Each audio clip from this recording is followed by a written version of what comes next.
Hello students, welcome back to my channel Shubham lecturer. जितने भी student इस बार 12th में हैं और जिनको 2023 बोर्ड एग्जाम में केमिस्ट्री का पेपर देना है वो आज के इस वीडियो को शुरू से लेकर लास्ट तक देखेंगे, क्योंकि ये वीडियो आपको बार बार नहीं मिलेगा।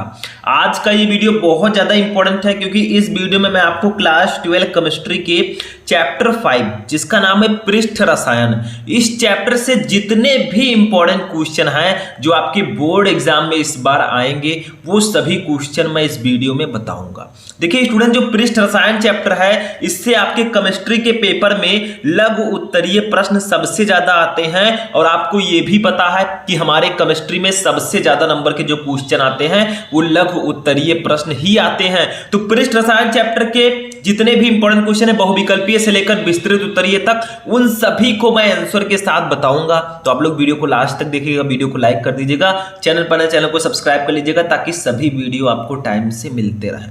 इस चैप्टर से लघु उत्तरीय प्रश्न सबसे ज्यादा आएंगे, लेकिन इसमें मैं आपको बहुविकल्पीय प्रश्न यानी कि चैप्टर 5 से जितने भी बहुविकल्पीय प्रश्न इंपॉर्टेंट है उसको बताऊंगा। अति लघु उत्तरीय प्रश्न, लघु उत्तरीय प्रश्न और एटलीस्ट हम विस्तृत उत्तरीय प्रश्नों को भी पढ़ेंगे। तो चलिए स्टार्ट करते हैं। सबसे पहला क्वेश्चन देखिए जो हमारा होगा, सबसे पहले हम पढ़ेंगे बहुविकल्पीय प्रश्न, यानी कि हमारे चैप्टर 5 से कौन कौन से बहुविकल्पीय प्रश्न इंपॉर्टेंट हैं। मैंने आपको बताया अगर आपको केमिस्ट्री में अच्छा नंबर लाना है तो you have to study chapter wise question, आपको ज्यादा से ज्यादा चैप्टर वाइज क्वेश्चन पढ़ना होगा। तो फर्स्ट देखिए, निम्न में द्रव विरोधी कोलाइड है, बताइए इनमें से कौन सा कोलाइड द्रव विरोधी है। फर्स्ट है गोंद, सेकंड है स्टैनिक ऑक्साइड, थर्ड है जिलेटिन, फोर्थ है स्टार्च। तो देखिए जो स्टैनिक ऑक्साइड है ये एक द्रव विरोधी कोलाइड है, ये गलत है, इसको मत देखिएगा, ठीक है। तो स्टैनिक ऑक्साइड जो होता है ये एक द्रव विरोधी कोलाइड होता है। आपके चैप्टर 5 में द्रव स्नेही और द्रव विरोधी कोलाइड को जरूर पढ़कर जाना, अभी मैं आगे बताऊंगा, ठीक है। दूसरा देखिए क्वेश्चन, जब वायु परिक्षेपण माध्यम होती है तो बना हुआ सॉल कहलाता है, यानी कि अगर परिक्षेपण माध्यम वायु हो तो जो सॉल बनेगा वो क्या कहलाएगा। फर्स्ट है एल्कोसॉल, सेकंड है हाइड्रोसॉल, थर्ड है बेंजोसॉल, फोर्थ है एरोसॉल। तो बताइए वायु का इंग्लिश क्या होता है, एयर। अब एयर से हमें पता चला एरोसॉल, अगर वायु परिक्षेपण माध्यम होती है तो बना हुआ सॉल एरोसॉल कहलाता है, ठीक है, क्योंकि एयर का मतलब वायु तो वायु का मतलब एरोसॉल, ठीक है, ऐसे समझ लीजिए, क्योंकि जो परिक्षेपण माध्यम होता है वो काफी ज्यादा होता है, ठीक है। अब तीसरा देखिए, तीसरा है औषधियों किस अवस्था में सर्वाधिक प्रभावी होती है, यानी कि जो औषधियां होती हैं वो बताइए किस अवस्था में सबसे ज्यादा प्रभावी होती हैं। फर्स्ट है कोलाइड, सेकंड है ठोस, थर्ड है विलयन, फोर्थ है इनमें से कोई नहीं। तो जो मेडिसिन होती हैं औषधियां वो कोलाइड अवस्था में सबसे ज्यादा प्रभावी होती हैं। अगर आप लोग मेडिसिन की गोली खा लेंगे तो थोड़ा देर में वो प्रभाव करेगा, लेकिन अगर वो कोलाइड अवस्था में होगा तो बहुत जल्दी वो प्रभाव डालेगा, ठीक है, इफेक्ट डालेगा। तो यही पूछा जा रहा है। तो थर्ड क्वेश्चन समझ में आ गया। चलिए नेक्स्ट क्वेश्चन देखते हैं। अब देखिए 4 नंबर क्वेश्चन हमारा है, कोलाइडों को शुद्ध करने की विधि है, यानी कि ऐसी कौन सी विधि है जिसके द्वारा हम कोलाइड्स को प्योर करते हैं, कोलाइड को शुद्ध करते हैं। फर्स्ट है पेप्टीकरण, सेकंड है स्कंदन, थर्ड है अपोहन, फोर्थ है ब्रेडिंग की आर्क विधि। तो देखिए अपोहन जो होती है ये कोलाइडों को शुद्ध करने की विधि होती है, इसको हम अपोहन बोलते हैं। थर्ड ऑप्शन राइट होगा।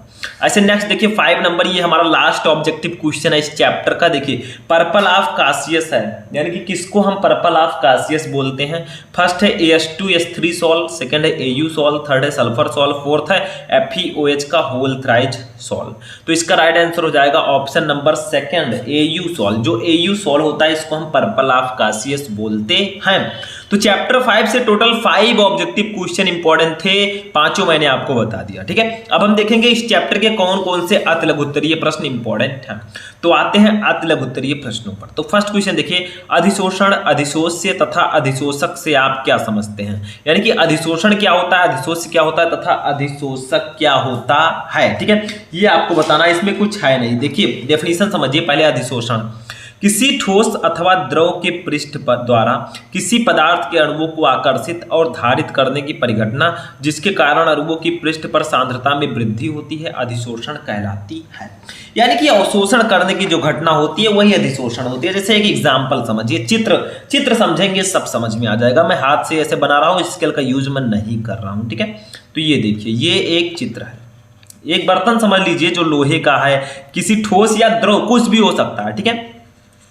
अब देखिए मान लीजिए कि ये एक सतह है, ये क्या है, एक सतह है, ठीक है, समझ में आ गया। अब यहाँ पर बहुत सारे पदार्थ के अणु हैं, देखिए ये पदार्थ के अणु हैं, ठीक है, ऐसे ऐसे मैं बना दे रहा हूँ, ठीक है। अब क्या कहा जा रहा है पहले समझिए, किसी ठोस अथवा द्रव के पृष्ठ द्वारा किसी पदार्थ के अणुओं को आकर्षित और धारित करने की परिघटना जिसके कारण अणुओं की पृष्ठ पर सांद्रता में वृद्धि हो जाती है अधिशोषण कहलाती है। यानी कि ये एक धातु का पृष्ठ है मान लीजिए, ठीक है, इसको हम लोग क्या बोलेंगे, जिस पृष्ठ पर जो अणु है, ये अणु अभी इस पर अधिशोषित होंगे, तो जिस पृष्ठ पर ये अणु अधिशोषित होते हैं इसे हम बोलते हैं अधिशोषक, अधिशोषक, ठीक है।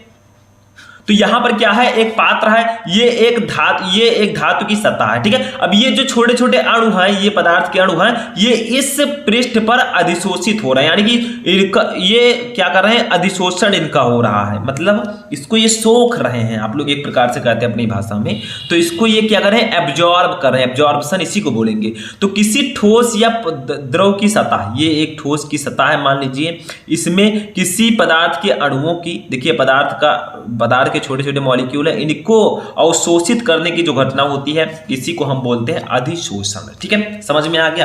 तो ये क्या था, किसी ठोस अथवा द्रव के पृष्ठ द्वारा, देखिए ठोस या द्रव का पृष्ठ है, इसके द्वारा किसी पदार्थ के अणुओं को, ये पदार्थ के अणु है, इसको आकर्षित करने की जो परिघटना होती है इसी को हम अधिशोषण बोलते हैं। जिस पृष्ठ पर यह अधिशोषण की घटना होती है उसे अधिशोषक बोलते हैं, और जिसका अधिशोषण होता है उसे हम लोग बोलते हैं अधिशोष्य, अधिशोष्य। देखिए ये जो छोटे छोटे पदार्थ हैं जिसका अधिशोषण हो रहा है इसको हम अधिशोष्य बोलेंगे। तो अभी आगे हमें डेफिनेशन भी देना है, देखिए क्या करना है, अधिशोषण, अधिशोष तथा अधिशोषक से आप क्या समझते हैं। तो अधिशोषण क्या है, किसी ठोस अथवा द्रव के पृष्ठ द्वारा किसी पदार्थ के अणुओं को आकर्षित और धारित करने की परिघटना जिसके कारण अणुओं की पृष्ठ पर सांद्रता में वृद्धि होती है। यानी कि जो ये अणु हैं इनकी इस पृष्ठ में वृद्धि होने लगेगी, कई अणु हो जाएंगे, तो इसी को हम अधिशोषण कहते हैं। थोड़ा समझाने का प्रयास किया, आई होप कि समझ में आ चुका होगा। अब चलिए देखते हैं कि अधिशोष्य और अधिशोषक क्या होता है। तो देखिए अधिशोष्य क्या होता है, मैंने अभी बताया। देखिए अणु की स्पीसीज या पदार्थ जो कि पृष्ठ पर सांद्रित या संचित होता है अधिशोष्य कहलाता है। मैंने बताया कि ये जो पदार्थ हैं, पदार्थ के अणु हैं जो पृष्ठ पर अधिशोषित हो रहे हैं इसी को हम अधिशोष्य बोलेंगे। दूसरी चीज अधिशोषक क्या होता है, अणु की स्पीसीज या पदार्थ जिसके पृष्ठ पर अधिशोषण होता है अधिशोषक कहलाता है। यानी कि इन अणुओं का जिस पृष्ठ पर अधिशोषण होगा इसी को हम अधिशोषक बोलेंगे। तो अधिशोषण, अधिशोष्य और अधिशोषक एक दूसरे से रिलेटेड होते हैं, ठीक है, समझ में आ गया। चलिए नेक्स्ट टॉपिक देखते हैं, नेक्स्ट क्वेश्चन। अब देखिए क्वेश्चन नंबर 2 हमारा है, थोड़ा ध्यान दीजिएगा। देखिए सूक्ष्म विभाजित अवस्था में उत्प्रेरक ठोस अवस्था से अधिक क्रियाशील होते हैं, क्यों।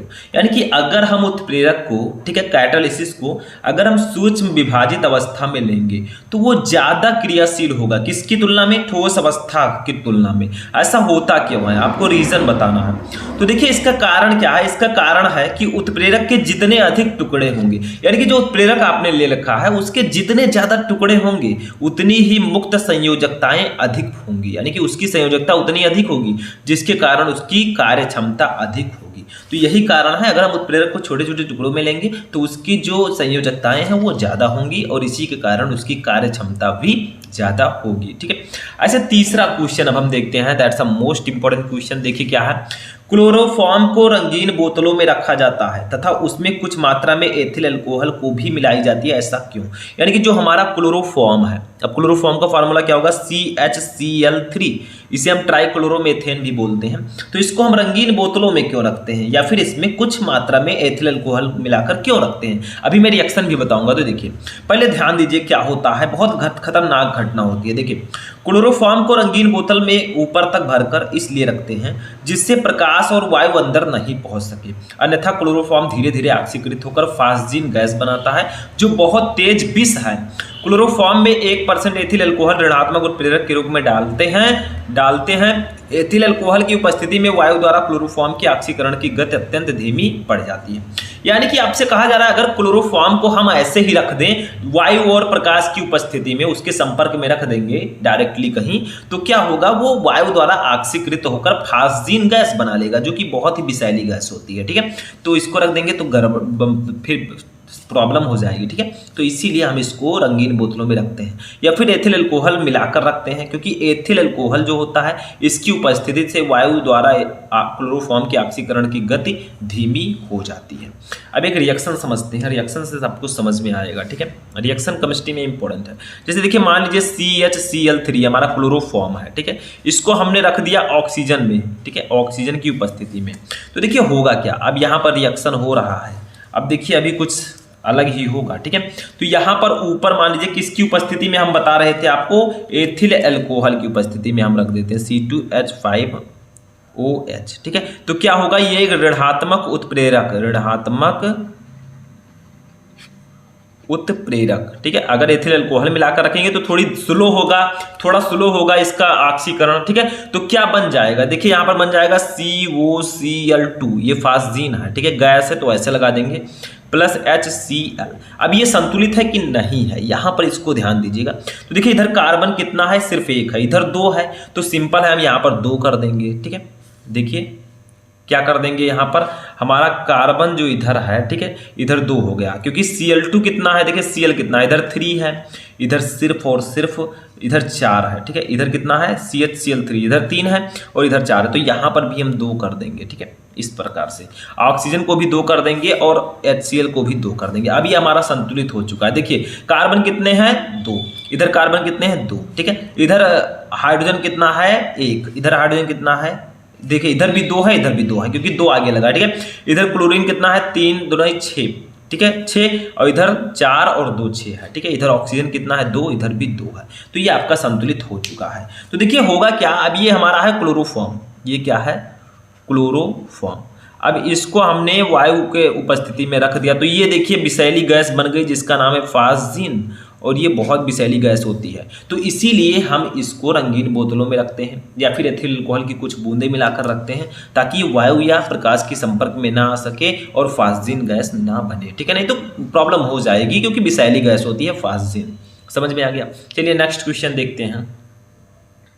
अब देखिए नेक्स्ट क्वेश्चन हमारा 4 नंबर, देखिए धुएं में प्रक्षिप्त प्रावस्था एवं परिक्षेपण माध्यम लिखिए। यानी कि प्रक्षिप्त प्रावस्था क्या होती है, जो छिपी रहती है। जैसे देखिए आप चीनी और पानी को मिला लीजिए विलेन चैप्टर में, तो जो चीनी है वो अंदर घुली रहती है, वो नहीं दिखाई देगा अगर उसको घोल देंगे, ठीक है, लेकिन उसके अंदर उसके मॉलिक्यूल्स होते हैं, और जो पानी होता है वो दिखाई देता है, क्योंकि वो द्रवावस्था में होता है। तो वही इसमें भी होता है, प्रक्षिप्त प्रावस्था परिक्षेपण माध्यम। प्रक्षिप्त प्रावस्था छिपी रहेगी, परिक्षेपण माध्यम हमें डायरेक्टली दिखाई देगा। तो धुएं में बताइए क्या होगा, तो इसमें प्रक्षिप्त प्रावस्था क्या होगा, प्रक्षिप्त प्रावस्था, ठीक है। और दूसरा हमारा है परिक्षेपण माध्यम,